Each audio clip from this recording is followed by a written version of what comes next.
Namaste. You are watching English Learning Home, ELH. Okay? Please don't forget to subscribe this channel, share this video to your friends, like and comment. Okay. सायद यो पाँचवटा चाहिँ हामीले हेरिसक्यौं 24 auxiliary verbs मध्ये यो पाँचवटा हेरिसक्यौं होला सबैको मिनिङ लिएर आएको छु आज अब यो पाँचवटा पनि यसैमा राखिदियो भने पढ्न सजिलो हुन्छ भनेर यसैमा राखेको हो एम भनेको हुँ छु यो हामीलाई थाहा छ आई एम अ स्टुडेन्ट म विद्यार्थी हुँ I am going to college म कलेज जाँदै छु इज भनेको हो छ छिन् एकजनासँग लाग्छ थर्ड पर्सन सिंगुलरसँग लाग्छ ही इज माई फ्रेन्ड ऊ मेरो साथी हो भयो he is going to college ऊ कलेजतिर जाँदै छ भयो त्यस्तै गरी रिता सीता भन्दा लेडिजलाई छिन् भनिन्छ अनि आ अथवा आर भनेको हुन पनि हो छन् पनि हो अनि हौ छौ हौ छौ यो सबै मिनिङ लाग्छ आरबाट वाज भनेको थियो थिइन् थिए भयो ओके अनि वेयर भनेको थिए थियौं भयो थियौ भए भन्ने मिनिङ लाग्छ यो हामीले योभन्दा अगाडिकै युनिटहरूमा हेरेका छौं यो 15औं युनिट 15 हो यो ओके अब यो युनिट 15 मा यिनीहरूको बारेमा मैले डिटेलमा कुरा गरिन तर यो अरूको चाहिँ म मिनिङ पनि बताउँछु डिटेलमा कुरा पनि गर्छु है ह्याभ भनेको मेन भर्बको रूपमा पनि आउँछ हेल्पिङ भर्बको रूपमा पनि आउँछ हेल्पिङ भर्ब भनेको ऑक्सिलरी भर्ब ओके ह्याभ भनेको मेन भर्बको रूपमा चाहिँ सँग छ खानु पिउनु भन्ने मिनिङ लाग्छ जस्तै सँग छ भनेको आई ह्याभ अ कार मसँग कार छ यस्तो खालको हो खानु भनेको चाहिँ I have my breakfast at 6 o'clock म मेरो बिहानको खाजा 6 बजी खान्छु अनि पिउनु भनेको चाहिँ would you like to have cold drinks चिसो पिउन चाहनुहुन्थ्यो कि भनेको हो पिउनु पनि हुन्छ ह्याभबाट अनि अब खानु भनेको त इट पनि हो पिउनु भनेको ड्रिङ्क पनि हो त्यो बाहेक यो पनि हो भनेर जान्नु पर्यो तर हामीले पढिराखेको त ऑक्सिलरी भर्ब हो ऑक्सिलरी भर्ब भनेको हेल्पिङ भर्ब ह्याभको मिनिङ के लाग्छ हेल्पिङ भर्बमा भन्दाखेरि एको एका लाग्छ अनि छु छन् छौ छौ आदि लाग्छ भनेको के हो भन्दाखेरि नि यस पछाडि पास्ट पार्टिसिपल फर्म आउँछ भर्ब थर्ड आउँछ अनि एको छु भनेको चाहिँ कसरी हुन्छ भन्दा आई ह्याभ इटन खाएको छु आई ह्याभ सिन देखेको छु आई ह्याभ रिटन लेखेको छु त्यसरी लाग्छ अनि यो ह्याभ चाहिँ आईसँग वीसँग दे द बोइज जस्ता धेरै बुझाउनेसँग सब्जेक्टहरूसँग र आईसँग ह्याभ लाग्छ अनि ह्याजको मिनिङ चाहिँ सँग छ खान्छ पिउँछ चाहिँ मुख्य क्रियाको रूपमा मेन भर्बको रूपमा जस्तो राम ह्याज अ डग, रामसँग कुकुर छ भयो, तर राम ह्याज हिज लन्च एट 2 PM भन्यो भने राम उसको दिउँसोको खाना 2 बजी खान्छ भन्ने अर्थ लाग्छ। अनि ह्याज हामीले पढिराखेको चाहिँ हेल्पिङ भर्बको रूपमा हो, त्यसकारण यहाँ जोड दिउँ है। ह्याज भनेको एको छ अथवा एकी छिन् भन्ने मिनिङ लाग्छ। त्यो भनेको के हो त भन्दाखेरि नि रामले खाएको छ, राम ह्याज इटन। राम आएको छ, राम ह्याज कम, यस्तो खालको। अनि रिता कलेज गएकी छिन् भन्नु पर्यो भने एकी छिन् पनि ह्याजबाट आउने भएकोले Rita has gone to college, Rita college गएकी छिन् भयो। अनि ह्याडको कुरा गरौँ। ह्याड भनेको ह्याभ र ह्याजको पास्ट हो। त्यसो हुँदा सँग थियो, खायो, पियो भन्ने मिनिङ लाग्छ मेन भर्बको रूपमा। तर हामी ऑक्सिलरी भर्ब पढिरहेका छौँ। तैपनि मेन भर्बमा जस्तो मसँग स्मार्टफोन थियो, आई ह्याड अ स्मार्टफोन, मसँग स्मार्टफोन थियो भयो, खायो पियो पनि ह्याडबाट आउँछ।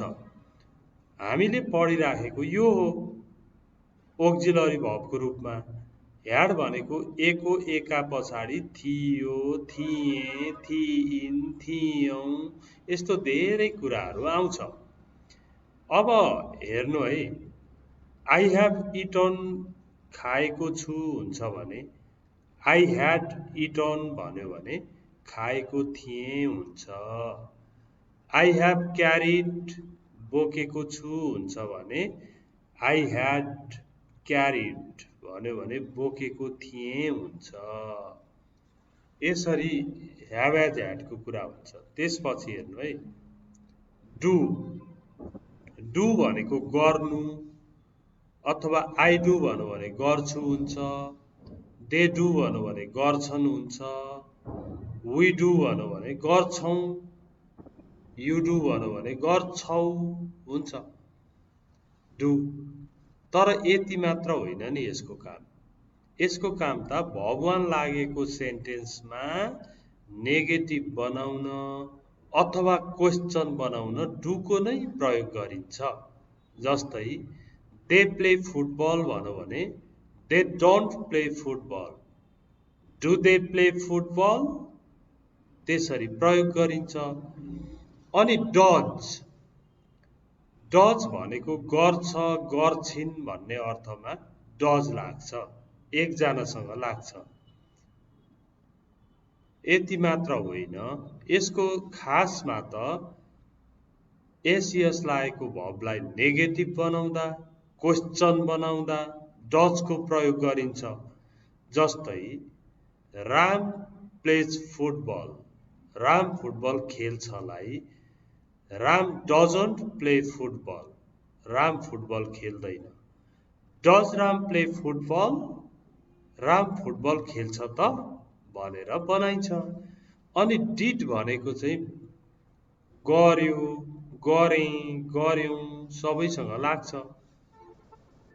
अनि भिटु लागेको पास्ट फर्म लागेको सेन्टेन्सलाई नेगेटिभ बनाउँदा, क्वेश्चन बनाउँदा डिडको प्रयोग हुन्छ। जस्तो ही वेन्ट टु पोखरा, ऊ पोखरा गयोलाई गएन बनाउनु पर्यो भने ही डिडन्ट भनेको he did not go to Pokhara, ऊ पोखरा गएन। Did he go to Pokhara, ऊ पोखरा गयो त, यसरी बनाइन्छ। अनि आयो विल, विल भनेको गर्नेछ, गर्नेछन्, गर्छौ कि, गर्नुहुन्छ कि भन्दाखेरि विल लाग्छ। एक त विल भनेको भविष्यको कुरा बताउन प्रयोग गरिन्छ। आई विल कल यु भन्यो भने म फोन गर्नेछु हुन्छ। अनि यो चाहिँ के हो भन्दा request. Will you switch on the fan, त्यो फ्यान चलाउनुहुन्छ कि भन्ने खालको पनि रिक्वेस्ट बनाउन पनि विलको प्रयोग गरिन्छ। अब आयो वुड। वुड भनेको गर्ने थियो, गर्नुहुन्थ्यो कि भन्ने अर्थमा वुडको प्रयोग गरिन्छ। आई वुड हेल्प यु, म तिमीलाई सहयोग गर्ने थिएँ भन्ने खालको पनि हुन्छ। अर्को चाहिँ यो भनेको अफर हो। वुड यु लाइक टी भन्यो भने चिया मन पराउनुहुन्थ्यो कि हुन्छ। अनि would you like to drink tea भन्यो भने चिया पिउन चाहनुहुन्थ्यो कि हुन्छ। यो वुडको प्रयोग त्यो भयो। अब स्यालको कुरा गरौँ। स्याल भनेको गर्नेछु, गर्नेछौँ। किन भन्दा आई र वीसँग स्यालको प्रयोग गरिन्छ, विलकै प्रयोग गरे पनि हुन्छ। अनि यो हेरौँ त, गरौँ कि भनेको छ, यो भनेको अफर हो। यस्तो अफरमा चाहिँ स्यालको एकदमै राम्रो प्रयोग हुन्छ। जस्तै shall I get you a cup of tea, हजुरलाई एक कप चिया ल्याउँ कि, म हजुरलाई एक कप चिया ल्याउँ त, लिएर आउँ त, ल्याइदिउँ त, यो सबै स्यालबाट आउँछ। सुड भनेको पर्छ, पर्छ भनेको त आखिरमा यो के हो त, पर्छ भनेपछि यो सल्लाह दिएको। जस्तो तपाईले कसैलाई you should go to hospital भन्नुभयो भने तपाईँ अस्पताल जानु पर्छ अथवा तिमी अस्पताल जानु पर्छ। त्यस्तो सल्लाह दिनको लागि सुड प्रयोग गरिन्छ। You should learn English, English सिक्नु पर्छ। You should improve your English, तपाईँले तपाईँको अङ्ग्रेजी इम्प्रुभ गर्नुपर्छ, राम्रो बनाउनु पर्छ। यो पर्छ चाहिँ सुडबाट आयो। अनि अब अर्को कुरा,